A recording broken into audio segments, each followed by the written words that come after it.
So చాలా మందికి ఒక డౌట్ ఏంటంటే, వాళ్ళ ఇన్స్టాలో కూడా చూసి కొంతమంది నా స్టూడెంట్స్ కూడా అడిగారు. అదేంటంటే మూస్ ఎలా అప్లై చేయాలి. మనం ఇన్స్టాల్స్లో అలా చూసినప్పుడు రీల్స్లో చాలా మంది ఏంటంటే మూస్ తీసుకుని అలా హెయిర్ మీద స్ప్రే చేస్తారు. అది క్రియేటివ్ పర్పస్కి okay.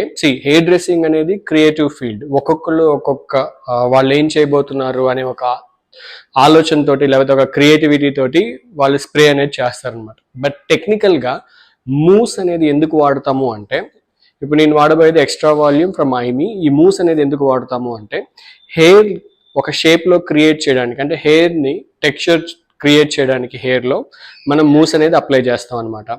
Every styling products heat protectors అనమాట.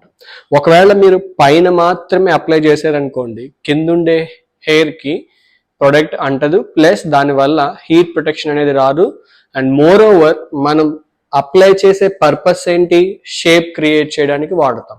సో మీరు ఓన్లీ పైనే అప్లై చేయడం వల్ల ఎటువంటి యూజ్ ఉండదు. పై హెయిర్కి మాత్రమే షేప్ వస్తుంది, కింద హెయిర్ మనం అనుకున్న షేప్ రాదు. అండ్ కింద హెయిర్కి అంటే లోపల ఉండే హెయిర్కి హీట్ ప్రొటెక్షన్ అనేది దొరకదు.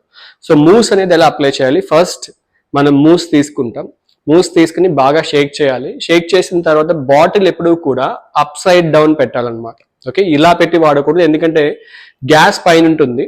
మనం ఇలా ప్రెస్ చేసినప్పుడు మొత్తం గ్యాస్ పైకి వెళ్ళిపోతుంది, ప్రొడక్ట్ మిగిలిపోతుంది అనమాట. చాలా మంది అందుకే ఒక్కొక్కసారి మూసెస్ వాడేటప్పుడు వాటర్ లాగా వస్తుంది. దాని అర్థం ఏంటి, మీరు ప్రొడక్ట్ ని రాంగ్ సైడ్ లో పెట్టి స్ప్రే చేశారని. సో మూస్ ఎప్పుడు కూడా బాగా షేక్ చేసి అప్ సైడ్ డౌన్ పెట్టి ప్రొడక్ట్ తీసుకోవాలి. సో ప్రొడక్ట్ తీసుకున్న తరువాత కైండ్ ఆఫ్ దిస్ అనమాట, అంటే డీటాంగిల్ కోమ్ లాంటిది తీసుకుని హెయిర్ని పార్ట్స్ చేయాలన్నమాట. హెయిర్ని పార్ట్స్ చేసి మీరు తీసుకున్న మూస్ని మిడ్ లెంత్ టు ఎండ్ బాగా అప్లై చేయాలి. Okay, and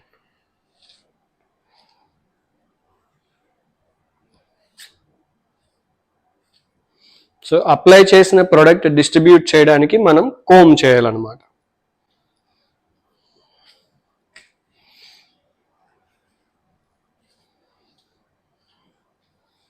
so this is the correct way to apply mousse. So నేను మిగతా వాళ్ళు చేసేది రాంగ్ అని చెప్పట్లేదు.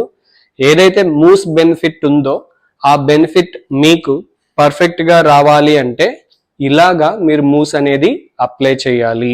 ఓన్లీ పైన మాత్రమే అప్లై చేయడం వల్ల లోపల ఉండే హెయిర్ మనం ఏదైతే షేప్ క్రియేట్ చేద్దాం అనుకుంటామో ఆ షేప్ రాదు.